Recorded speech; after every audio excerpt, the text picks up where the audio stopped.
This is a presentation for the Cascade Mineralogical Society on our field trips for the coming year. Just to give you an idea what our sites are like, what the hikes, if it's close to parking, what the scenery is like, and so forth. This is a map of the state of Washington showing locations where we go. A couple are up north in the North Cascades, a cluster in the Central Cascades. We go to Saddle Mountain over by Mattawa, Greenwater, and this arrow is pointing down into Oregon. We've got a couple of sites down there that we usually go to. This is a list of like field trips by season, difficulty rating. So I use a 1 to 5 difficulty rating. February, we go to Old One Lane Bridge, which is one of the easiest trips of the year. Parking is close to our collection site. Swift Creek is a hike down a steep trail to get to the river. It's not really a hike, it's just a short trail to get down to the river. But then you're walking on river cobbles, which is can be difficult. And we wear waders to get into the water across the stream. Saddle Mountain's a 2 because even though it's a dig, we park real close to where we collect. So there's not really a hike involved. April, May, First Creek is one of our toughest. It's a 2-mile hike with some elevation gain, but it's on a good road bed. But once we get to the 2-mile spot, we have some steep hills that would need to be climbed to get to where we dig. Biggs, Oregon, Rufus, so the Sherman County rock site, he takes us to a quarry that's next to where we park. Little Natchez, there's 3 sites we go to. So the first one's a 3, has a hike about a half mile with some elevation gain to get to where we get the thunder eggs. And then the next 2 are right next to the road, so they're easy picking. Red Top is a 4. There's 2 sites there that we go to. Greenwater's a 2.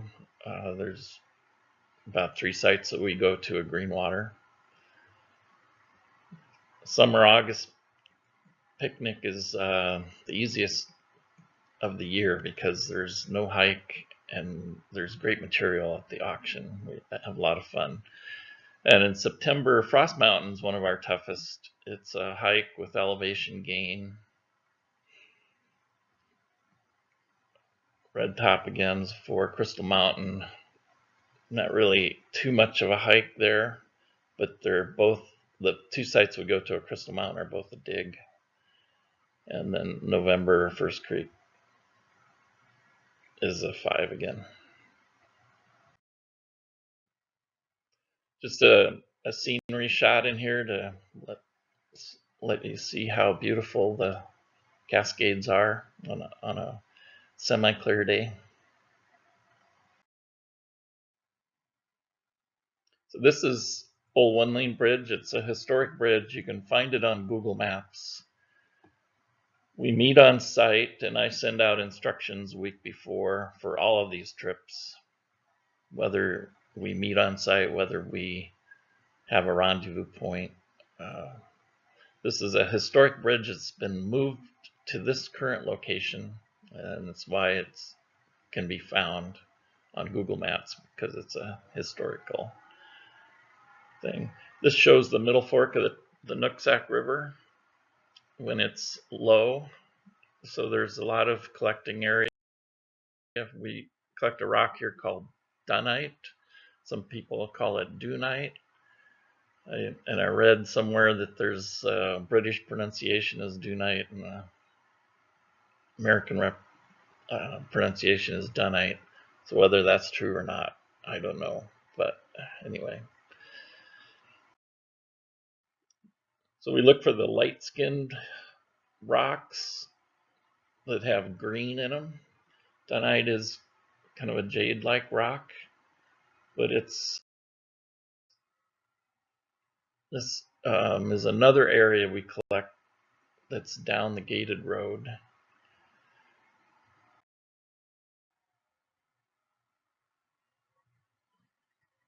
So that was about a third of a mile to get down to this location. Last year, right by the bridge was really flooded because of heavy rains that week. So green rock is the dunite. We also collect metamorphic rock called gneiss, and there's some red jaspers there. And so that's a look at the dunite green with the black. And if you take a slice of it, it is semi-transparent. This is what the Swift Creek Bridge looks like. This is another spot that's easy to find. It's the end of the paved road, the Baker Lake Road. So we park up here. We have to hike down the steep embankment, or it's a short trail, get down to the river. And then we look for Baker blue agates in the stream gravels.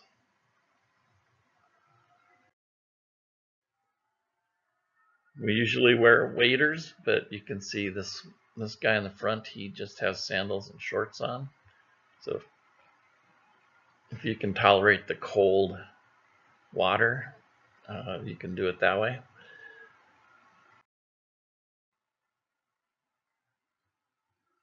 I like to go when the reservoir is at its low point. And so this is a shot when the reservoir is down. Another shot when the reservoir is down. So we've got a much wider area to collect from when the reservoir is low.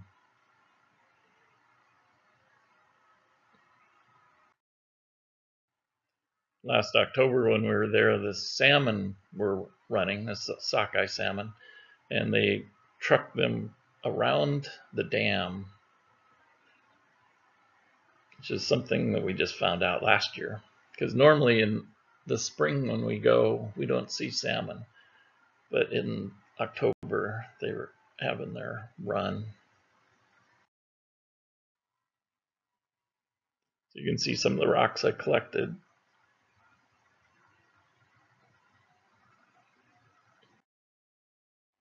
This is a foliated gneiss, which has some really great patterns in it. You can cut these, they're really hard and dense. They do polish.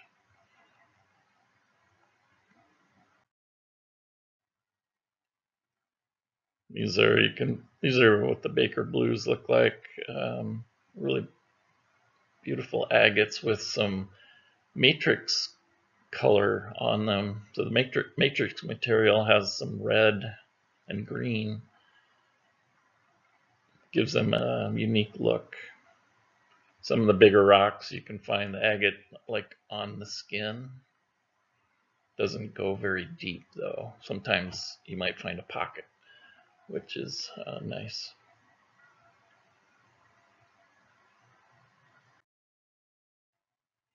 That's a shot of Mount Baker. This is an adjacent stream, but looking up at Mount Baker on a clear day, it's beautiful. We also sometimes go further east to the Cascade River and collect listonite. Listonite has this beautiful green patterns inside. You have to cut them open. On the outside, they have an orangey, kind of rusty skin character to them.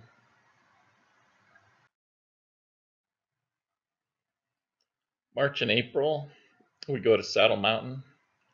You can see Saddle Mountain doesn't have any standing trees on them. We collect petrified wood here, or opalized wood in some cases. You can see down below in the distance that is Mattawa down there.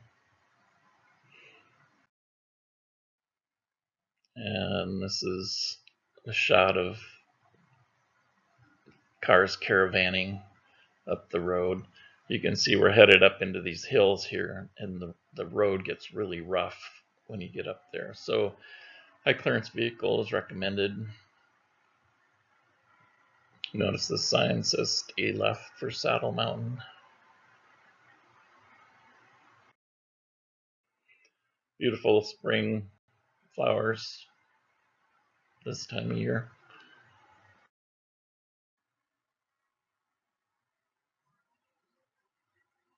This was a new collecting area we tried last year, and we were pretty successful in this location.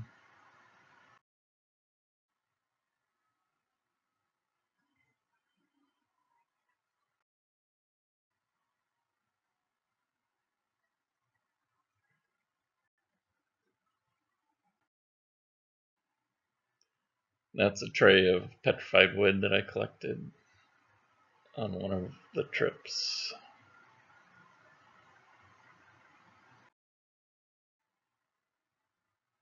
The darker material. This is some opal from the diatom pits around Beverly. We usually go there later in the day.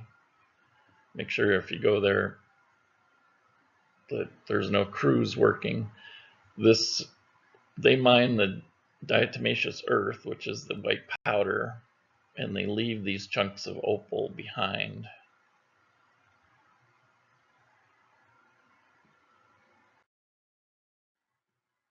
In May we go First Creek, which is northeast of Clay Elm. It's on a good roadbed, but it's 2-mile hike where we go.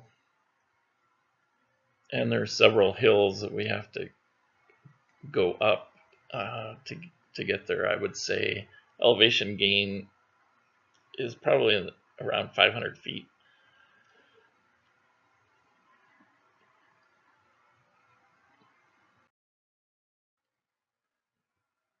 So this is from up higher on the ridge line. You can see this road. The road is down here that we hiked in on. These are just scenery shots mostly, but it's a beautiful area, especially on a clear day. And here's some wildflowers.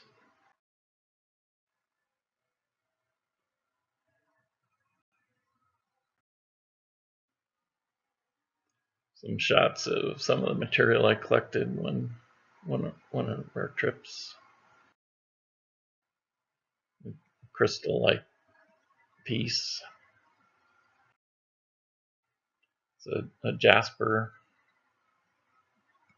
beautiful green colored jasper. This pattern was really nice. These two are, the last one, this one, are unusual for this site.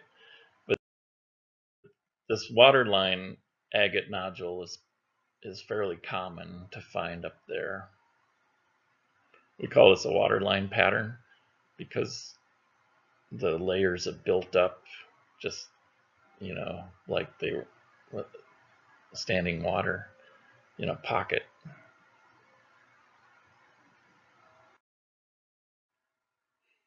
Another scenery shot. This is very high up on the ridge. I believe this trip we came in from the Liberty side, so we were already at the top. But it's a tough hike to hike up here from the bottom.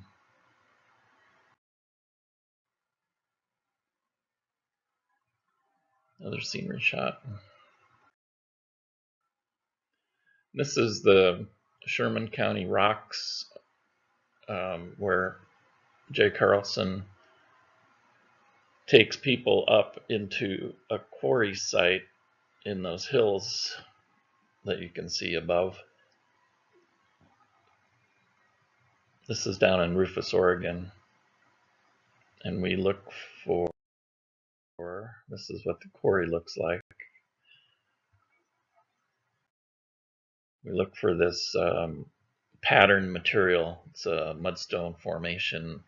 It's really hard and dense material, but it has beautiful patterns, takes a great polish.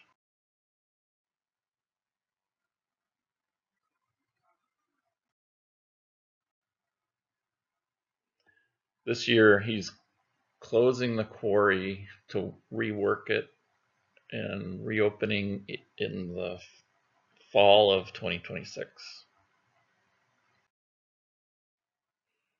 He brings another material from another site, and this is, he calls granite. And when it's got the red, the bright reds in there, he calls that granite with flame. Another piece.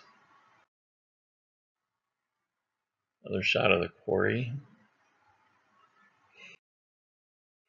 This is a group we had a couple of years ago.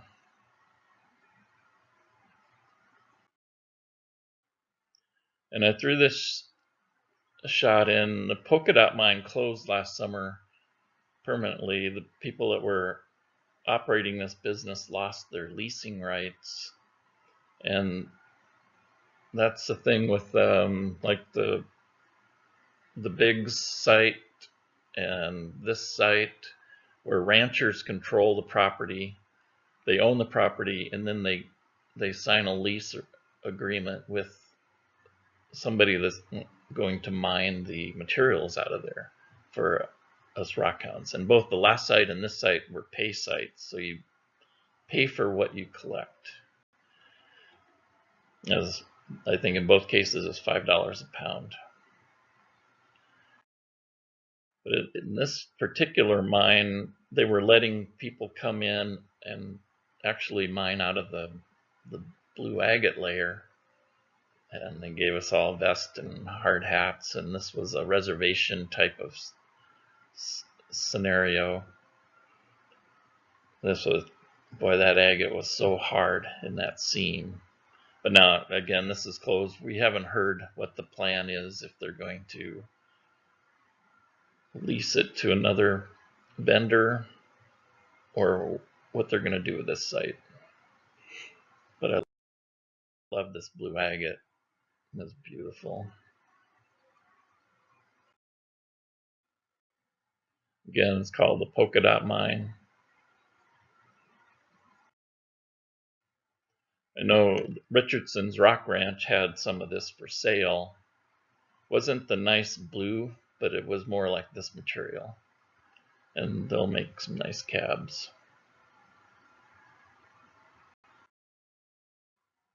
In June, we go over Chinook Pass to Little Natchez. We collect thunder eggs, lily pad jasper, and leaf fossils there. So this is a hike, about a half mile. To get to the thunder egg site, there's a particular ridge we go to, has a lot of dig holes on it already.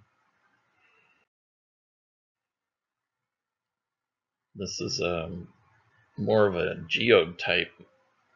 It was found, it was packed full of clay. Had no idea how it was going to turn out, but after it was cleaned up, it had a nice hollow in there. This is more typical of the thunder eggs that we find there. They're solid, have nice blue chalcedony in them. This is a shot of the lily pad site. So it's right next to the road, easy to collect.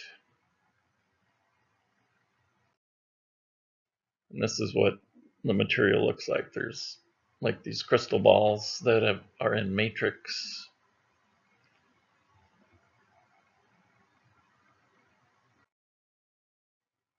And this is the third site, which is the leaf fossils.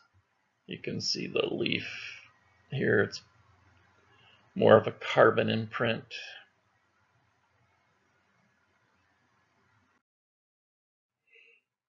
There's another leaf.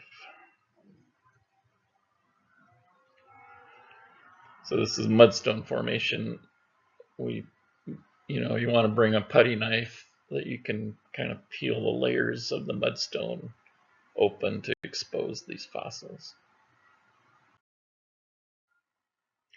Coming back across the mountains, I like to stop and appreciate the views of Mount Rainier. It's really beautiful on a clear day.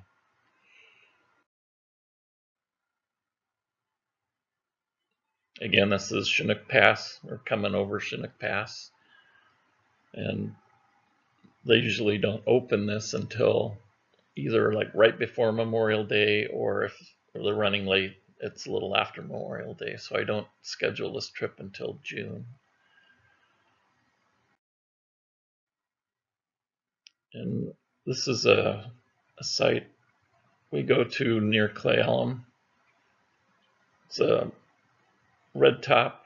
This is our lower dig site. It's a steep hike, a few hundred feet to get up to here from the road.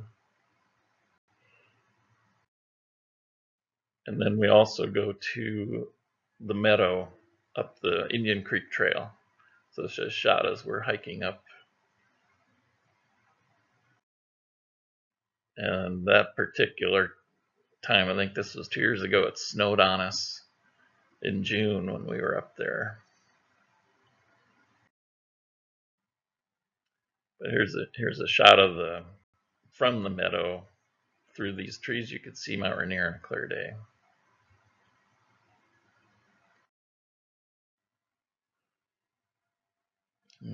Bag of material somebody collected, not me. Here's a picture of one of our standing rock hounds, Tess and Annie. I think she's giving instructions on what we're looking for, and she's paying close attention.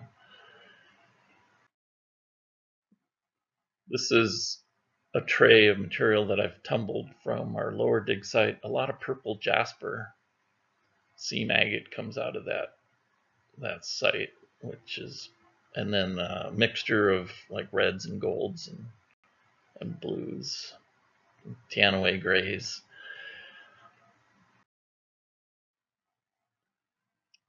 Another shot from our dig site. This is a fortification agate. You can see how these lines in the agate formed from the outside inward. So we call this pattern a fortification.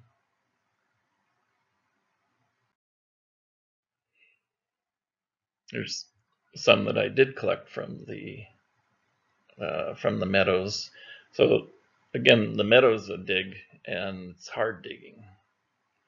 So if you find some of these round nodules, you can feel good about yourself. This is a nice crystal plate, though, that I got up there. These are nice size crystal forms. In July, we go to Greenwater. This is a black agate site. So some of these pits get pretty deep, sometimes up to 6 feet deep.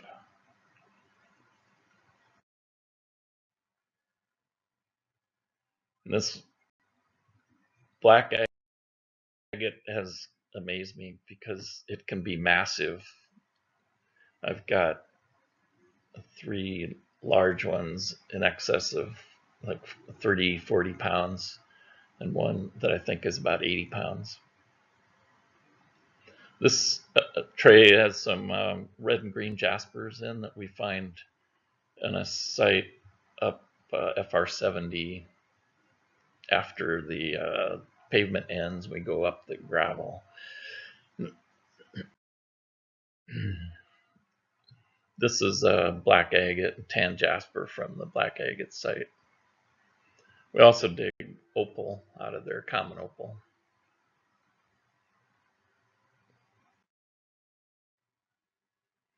This is another site that we find green jasper. This is off of FR 72. It's a very steep site. I don't usually bring large groups here because I don't like when people climb up higher and then people down below get underneath them, and then there's rocks and material that are coming down from above. So I just like to keep our trips safe. A shot of some of the green jasper, especially this one here.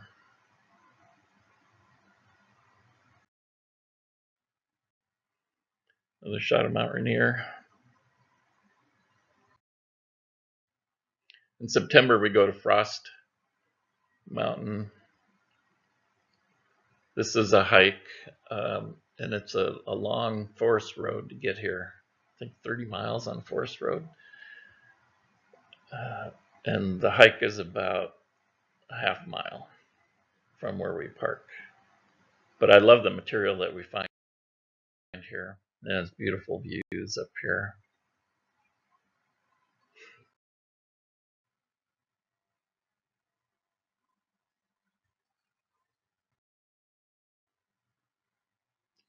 Noel looks happy. This is some of the material that I collected last fall. So some nice reds, some really nice greens, a very unique colored green, kind of a bluish green.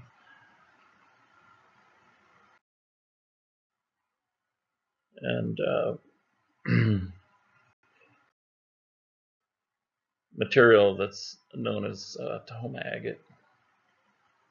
So kind of unusual agate formations.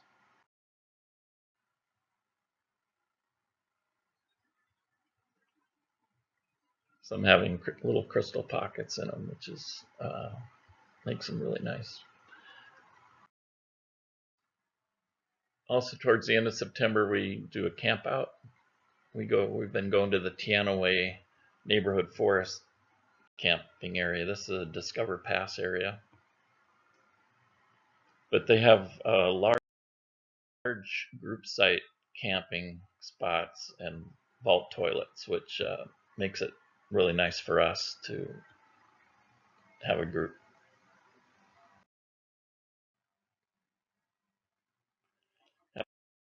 Have a group camping site.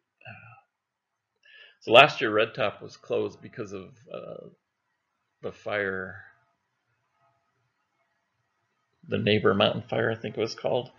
But we went up the Yellow Hill Trail, and we did find material up there. It wasn't as nice as Red Top.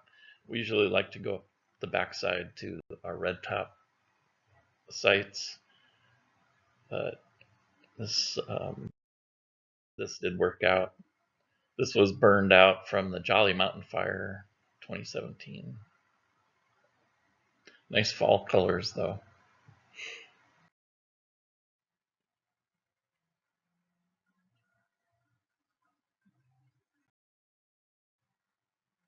So back at the campsite, everybody's showing off their finds. Little show and tell.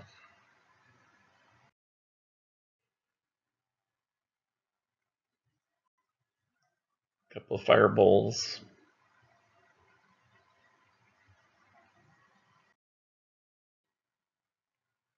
Some of the material I collected there, sea agates and big chunk of red jasper.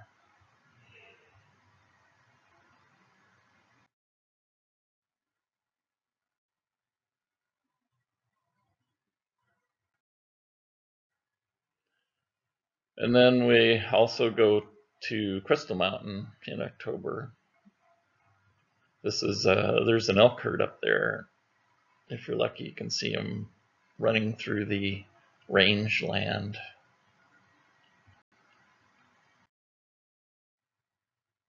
This is a site from Crystal Ridge, or a shot from Crystal Ridge.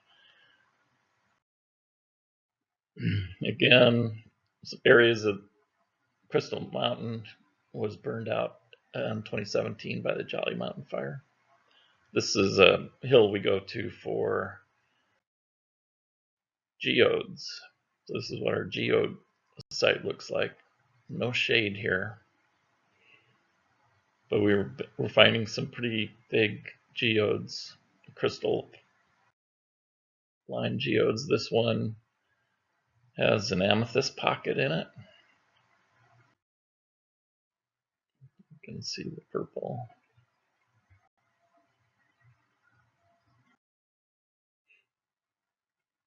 This one has a nice agate pattern around the outside with a crystal pocket on the inside.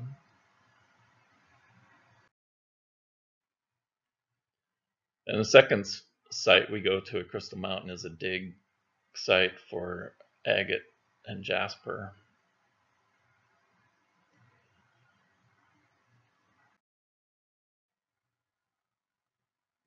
Here's some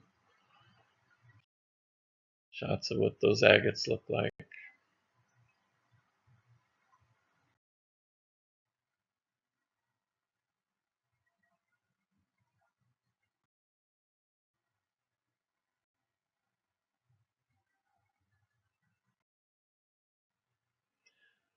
So that's the end of slides from our trips. I want to point out that on our web page, Cascade Mineralogical Society web page, we have a Field Trips tab. So you click on this arrow to get a drop-down list, and you can go to the upcoming field trips. It'll only show the next 10, but once a trip is done, it rolls off and the next one shows. And I've also created a list of upcoming events. So this, you can see the whole list of the year, all the upcoming trips, and the picnic date and Christmas party date, meetings, that sort of thing on the upcoming events.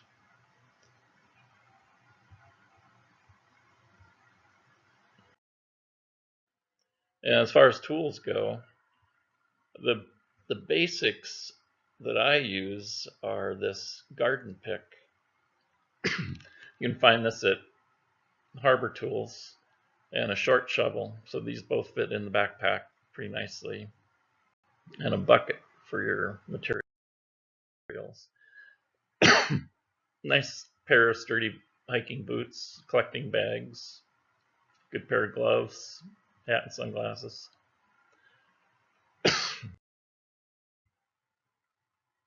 Miscellaneous tools like bars, sledgehammer, rock pick, chisels, knee pads, safety glasses.